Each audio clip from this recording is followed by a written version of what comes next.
what you're going through right now might eventually end up being the purpose that you're here for.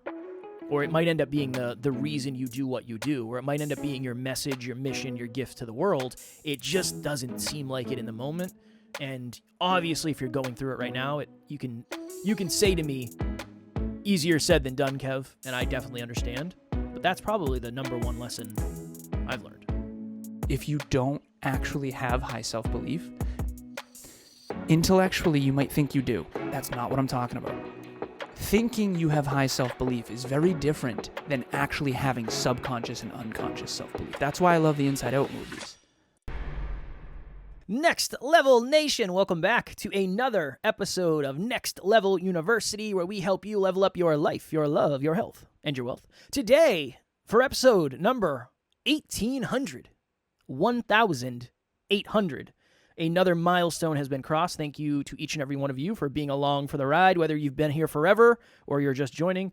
The number one lesson from 1800 episodes. So Alan, I don't want to say convinced me. Alan pushed me to do this because he said, hey man, 1800 episodes is a lot of episodes.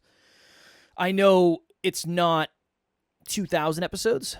We're not there yet because that's what I said. I'll celebrate when we get to 2000. When we get to 2000, that's another milestone for me. But Alan pushed me to do a celebration of 1800 episodes, and I do think it's important to do it because You're obviously pumped about it. No, it was kind of a surprise to me because I wasn't anticipating doing it, but it's always fun to reflect, and we don't have a ton of time because we're doing 14 episodes this week because I'm going to be away next week, but Podfest. Anybody who's podcasting or a podcaster who wants to podcast and you're going to Podfest in Washington, D.C., let's meet up. What's your number one lesson from 1800 episodes? I don't know mine off the top of my head yet, and I want to make it original and valuable, not just I think terrible. We're going to do this in real time. Hopefully it doesn't take too much time since we don't have that much time. I think we both need to think about it. You think we both need to think about it? There's been so much. Let's make this a positive episode. You know what I mean? Yeah, let's try to keep the negative to a minimal because I feel like we're outside our comfort zone with that. Just because they're negative doesn't mean. The only reason they're negative is because it's usually going against toxic positivity. That's all. Yeah, that's all. We're always trying to drive to 5. Always. So if you reach out and say, "Hey, I don't believe in myself at all. Can you guys do an episode on building self-belief?" You better believe that's going to be the most positive episode ever of all time. Right. Because we're trying to drive to 5 based on what we're talking about. And we're positive that's going to help. Positive, yeah. Yeah, we're positive. So what's your number one lesson? You have 3 seconds, and go. This, okay. Number one. I'll do mine. Number one lesson is, this is actually, you're trying to make it positive. You know it's not going to be. Should I start? Yeah, definitely. Mine is fairly depressing a little bit. Again, I don't know if I said this on our show or somebody else's show because we're trying something new with the way we do episodes, and I'm kind of confused at where I am at all times and what I've said this week. This is going very well. Yes, this is going to be the most valuable episode ever. I remember in the beginning when we started interviewing people, we would hear somebody's story, and I would say, what a story. What a traumatic, what a transformational, what a difficult, what an amazing story. We'll probably never hear a story like that again. And then next time we had a guest on, we heard a story similar but unique. And over time, almost everybody we interviewed had their own story of overcoming adversity that at the time I couldn't even imagine overcoming. Yeah. And that became the lesson for me, if we're talking about interviews and what I learned from guests, is your adversity can be your advantage. I'm not guaranteeing it will be. I'm not even sure I know how to tell you to make it your advantage. I don't know, honestly. I'm not sure yet. I don't have that figured out. But maybe self-belief. Maybe if you have high self-belief and high adversity, maybe it's something you can work on. I'm not sure yet. But that was a really big lesson for me, is what you're going through right now might eventually end up being the purpose that you're here for. Or it might end up being the reason you do what you do. Or it might end up being your message, your mission, your gift to the world. It just doesn't seem like it in the moment. And obviously, if you're going through it right now, you can say to me, easier said than done, Kev, and I definitely understand. But that's probably the number one lesson I've learned. I found mine. I found a less depressing one. Nice. This is actually one that I do believe is more important than the depressing one I was going to share. That's good. And just for reference, the depressing one I was going to share quickly was, unfortunately, the majority of people statistically are not going to be able to sustain any business long enough to actually be successful. And if you look up the stats, I mean, how many businesses fail, I could easily just Google it. I do think it's important. What percentage of businesses fail? I'm going to flip it. What percentage of businesses succeed? Oh, look at you. It's going to be a low First number, year, but 20.8% fail. First 10 years, 65.8%. Okay, so the stats have gotten better. Okay, so 20.8% fail in the first year. The first 2 years, an additional 20% fail. First 3 years, 40%. 5 years, 45%. 10 years, 65.8%. 15, 73.3%. And then in a 20-year period, it's 80% are gone. 15 years or more, only 25% make it. And again, failure rates can vary from year to year based on economic conditions and outlier events. For example, in 2024, the failure rate for accommodation and food services was so-and-so, while failure rates for mining, quarrying, yeah. So it essentially depends. Put it this way. The large majority of anyone who starts anything will not make it the long haul. And what I will say is that this podcast is built on how to help you sustain things. Mm.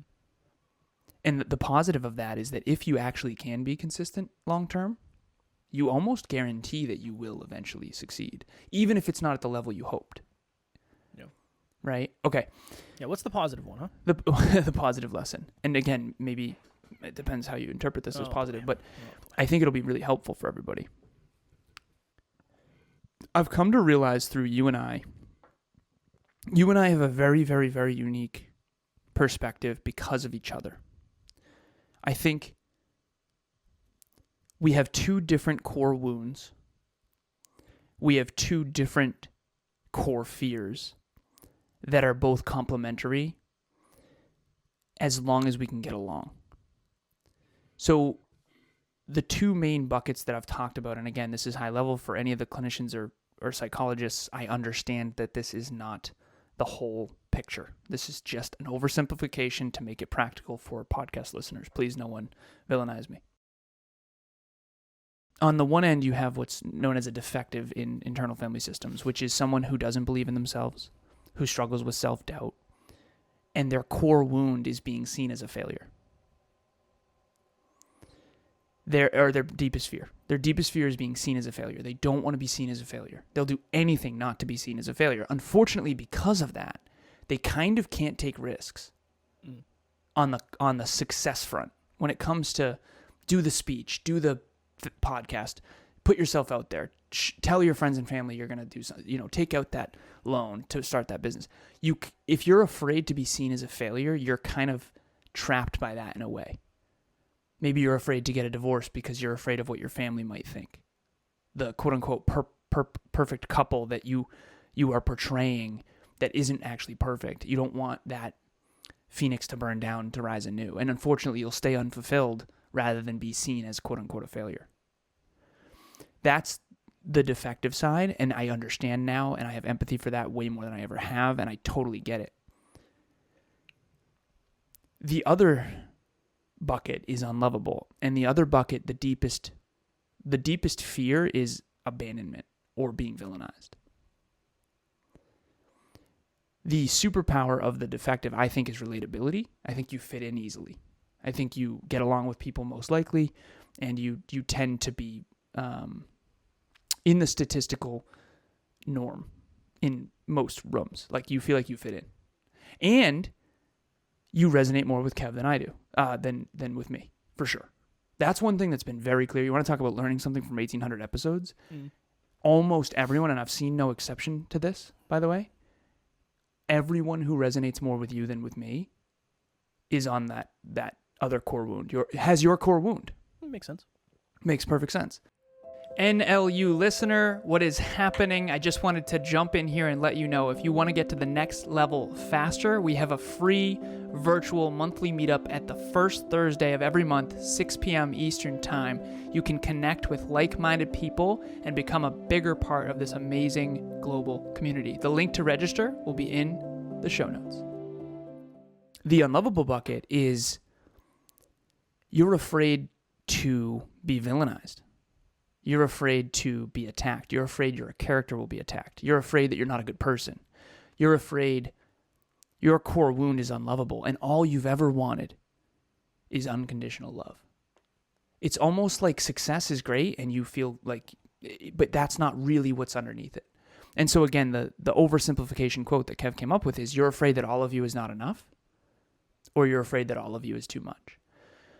And if you feel like you've been treated unjustly and you never understood why, that kind of thing, you get triggered by very different things than the majority of people. And my lesson from 1800 episodes is there's a cure. I'm going to use a medical analogy here. I've been saying this for years. The medicine that will cure one patient will actually kill another. Okay, in the beginning of this journey, I'm going to use Kevin and I as an example, just to lead by example. Kevin needed to say yes more. You needed to say yes to opportunities. You needed to put yourself out there. You needed to say yes to the speech. You needed to say yes to the podcast. You needed to say yes to the interview. You needed to say yes to the guest. The last thing I needed to do was go say yes more. I needed to say no and protect my time more. I already was doing so much. Right. And so I was willing to be seen as a failure, and that was my biggest weakness because I was constantly seen as a failure. Even though on the long term I was winning, quote unquote. Doesn't matter. No one cares. Yeah. Not no one, but a majority of the population that identify as defective don't care. So you needed to say yes more. I needed to say no more. And we had so then you came to my end, so it was say yes, say yes, say yes, fail, fail, fail. You had panic attacks, struggle bus. I'm happy as a clam, but we're going broke essentially because we're being seen as a failure and we don't understand why we're not winning. Almost all of the advice that anyone's ever gotten, and this is the lesson, is wrong unless you have the same core wound as the person giving the advice. Because Kevin and I would watch the same speech from the same speaker about the same topic, and Kev would be like, no chance. Yeah. That dude who waits outside for 4 hours for the teacher to get that one opportunity, Kev would say, like, no one would do that. And I'm like, I would do that. Yeah, that person has very, very high self-belief. Yeah. And so that's the number one lesson for 1800 episodes. If you don't actually have high self-belief, intellectually you might think you do. That's not what I'm talking about. Thinking you have high self-belief is very different than actually having subconscious and unconscious self-belief. That's why I love the Inside Out movies. Because intellectually, you might think you believe in yourself. That doesn't matter. What matters is your unconscious and subconscious belief, the record playing. And so Kev, once he admitted he didn't believe in himself, you actually started to actually build real self-belief. Yep. And I actually had to admit that I do believe in myself a ton. I very rarely struggle with self-doubt. And I actually am a social coward.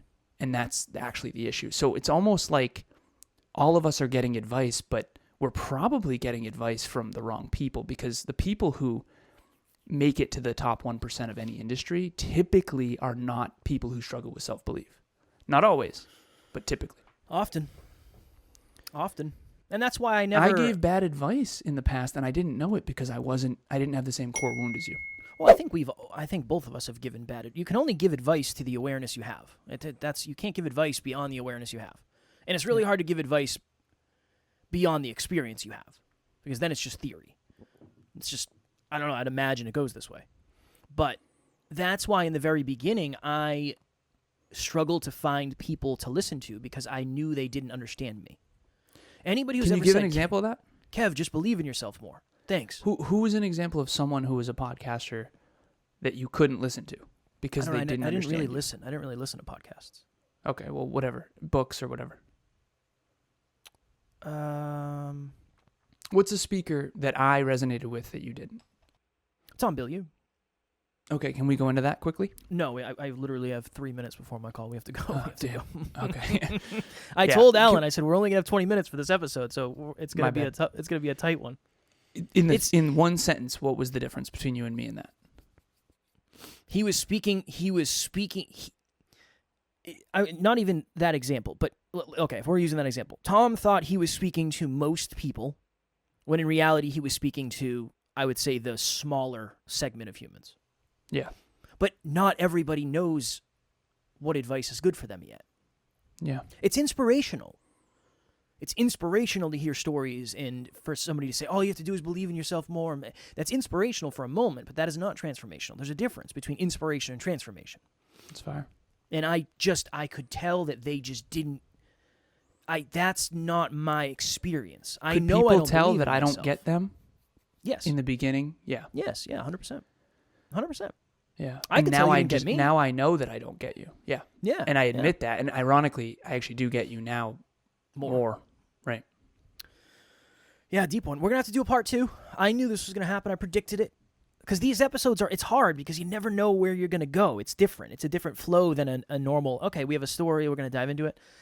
But I want to thank everybody so very much for joining us for however many episodes you've been a part of NLU, whether it's 1800, which, if so, shout out to you. I can't imagine there's a human who's listened to every single episode because some of the ones in the beginning were just terrible. So no worries and no offense taken if you haven't. But Yeah, please don't. yeah, don't. For some reason, the first 5 disappeared. I don't know where they went, and I don't know how to get them. I think they're How dare you, SoundCloud?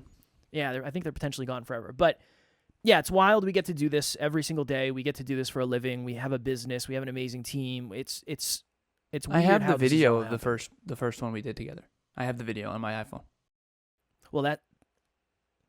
I mean, know we it's should save garbage. it. We should save Yeah, it for sure. I have it. Yeah, very Yeah. first hyperconscious episode. I have the second one too that we did together. When we get to 2000, maybe we'll do something with it. I don't know what, That would be brutal. but it's kind of where it all started. So, all right, make sure you're subscribed if you want to be around for the next 1800, because again, we're going to do an episode every day for as long as humanly possible until one of us drops dead or our voices go, whatever happens first. So if you want to be a part of that, make sure you're subscribed so you never miss an opportunity to get to the next level, whether it's on podcast platforms, YouTube, whatever it is. We appreciate it very much. And if you're looking for someone to help you elevate your life, Alan is the guy, a great coach, somebody who's going to help you stay accountable, give you awareness, and help you believe in yourself more. If you don't. If you struggle with self-belief, he's going to help a ton. If you have a ton of belief in yourself, he's going to propel you to even higher greatness. Boom. As always, we love you. We appreciate you. Grateful for each and every one of you. And at NLU, we don't have fans. We have family. We will talk to you all tomorrow. Please reach out.